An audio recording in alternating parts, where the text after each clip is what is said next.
शनिवारी सकाळी 8 पासून सुरू होणार मतमोजणी।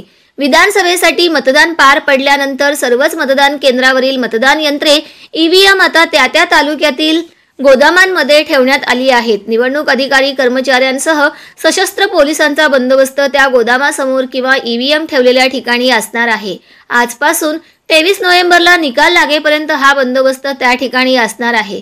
जिल्ह्यातील 11 विधानसभा मतदारसंघातील 3738 केंद्रांवर बुधवारी मतदान प्रक्रिया पार पडली।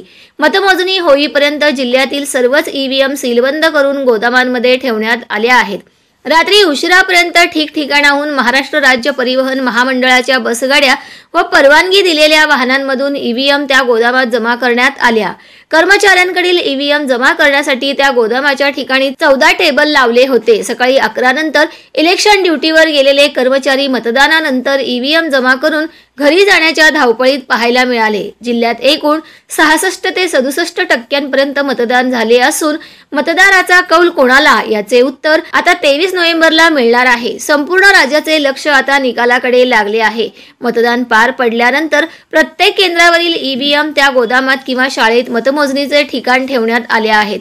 त्या स्ट्रॉंग रूम बाहेर उमेदवारांना किंवा त्यांच्या प्रतिनिधींना थांबता येणार आहे। त्यांच्यासाठी तेथे सोय करण्यात आली आहे। सध्या कडाक्याची थंडी असताना देखील त्या उमेदवार प्रतिनिधींना तब्बल 60 तास मतमोजणी सुरू होईपर्यंत त्या ठिकाणी थांबावे लागणार आहे। त्या प्रतिनिधींना अंथरूण पांघरूण व जेवण स्वतःच आणावे लागणार आहे।